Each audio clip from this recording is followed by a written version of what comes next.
Hai semuanya, perkenalkan saya Kisha Melter Satuding dari kelas B PSP Unhas tahun 2021. Sekarang saya akan menjelaskan pelayanan informasi obat terkait pasien AIDS. Nah, AIDS merupakan suatu penyakit yang menyerang sistem pertahanan tubuh manusia.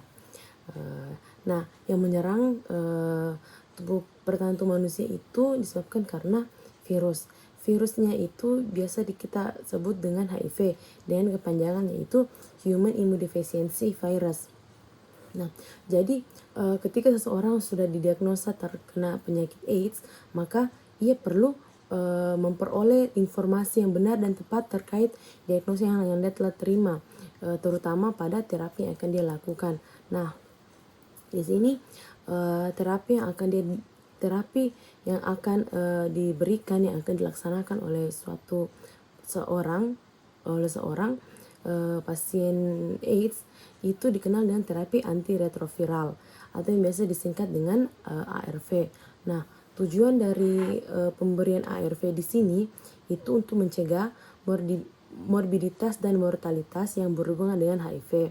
Nah, tujuan ini dapat dicapai melalui pemberian terapi ARV yang efektif sehingga kadar viral loadnya tidak terdeteksi. Nah, tujuan keduanya itu yaitu untuk mengurangi risiko penularan HIV tentunya. Nah, di sini saya akan menjelaskan terapi yang akan dilaksanakan oleh pasien AIDS menurut Permenkes nomor HK 0107-Menkes-90-2019 tentang Pedoman Nasional Pelayanan Kedokteran Tata Laksana HIV. Adapun untuk terapi yang pertama diberikan untuk lini pertama dari pemberian ARV ini itu harus diberikan kombinasi tetap dari obat 2 nukleosida reverse transkriptase inhibitor atau yang biasa disingkat dengan NRTI dan ditambah dengan non-nukleosida reverse transkriptase inhibitor atau NNRTI atau protease inhibitor atau PI. Nah, kombinasi dosis tetap ini yang tersedia di Indonesia itu berupa kombinasi dari obat tenofovir ditambahkan dengan lamivudin atau emtricitabine ditambahkan dengan efavirenz dalam kombinasi yang tetapnya. Nah, dalam Permenkes yang saya jelaskan ini terdapat 3 paduan alternatif yang diberikan. Yang pertama, paduan pertama itu ada kombinasi tetap dari sidofudin ditambahkan dengan lamivudin dan nevirapin.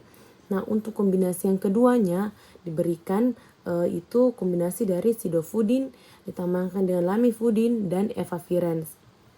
Untuk kombinasi alternatif yang ketiganya itu terdapat tenofovir ditambahkan dengan lamivudin atau emtricitabine dan ditambahkan dengan nevirapin. Nah, ketika seseorang telah melaksanakan lini pertamanya tapi terjadi kegagalan pada lini pertama, maka bisa dilanjutkan pada terapi lini keduanya, yaitu bisa dengan penggunaan ARV dengan BOS PI yang dikombinasikan dengan 2 NRTI. Nah, pilihan obat NRTI yang bisa dipilih itu ada kombinasi dari sidofudin ditambahkan dengan lamivudin. Nah, untuk pilihan dari obat BOS PI-nya itu yaitu lopinavir, karena lopinavir itu yang hanya ada di Indonesia.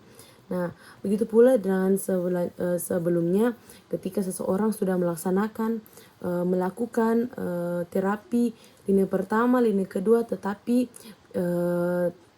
tidak ada perubahan atau bisa dikatakan terjadi kegagalan terapi pada dirinya, maka ia perlu dilakukannya terapi selanjutnya, yaitu dilanjutkan terapi yang ketiga, lini ketiganya, yaitu bisa diberikan kombinasi dari INSTI atau yang biasa didengar dengan kata integrase strength transfer inhibitor dan PI atau post inhibitor sebagai generasi keduanya dengan atau tanpa penambahan NRTI. Nah, untuk pilihan obat yang akan diberikan pada lini ketiga ini yaitu berupa kombinasi tetap dari darunavir ditambahkan dengan dolutegravir atau bisa ditambahkan kalau kurang lebih itu 1-2 NRTI. Jadi dari ketiga terapi yang akan dilaksanakan atau pilihan terapi yang akan dilaksanakan oleh pasien, maka setelah diberikan terapi tersebut perlu dilakukannya pemantauan terapi. Nah, pemantauan terapi ARV ini bertujuan untuk mengevaluasi respon pengobatan yang diterima oleh pasien. Jadi setiap pasien yang menerima pengobatan tersebut perlu dilakukannya pemantauan terapi obat. Nah, mungkin pemantauan yang bisa dilakukan itu bisa diberikan pada 6 bulan pertama untuk terapi ARV-nya, karena hal ini sangat penting pada kebutuhan pasien. Nah, mungkin sampai di sini saja penjelasan mengenai pelayanan informasi obat terkait pasien AIDS yang saya jelaskan.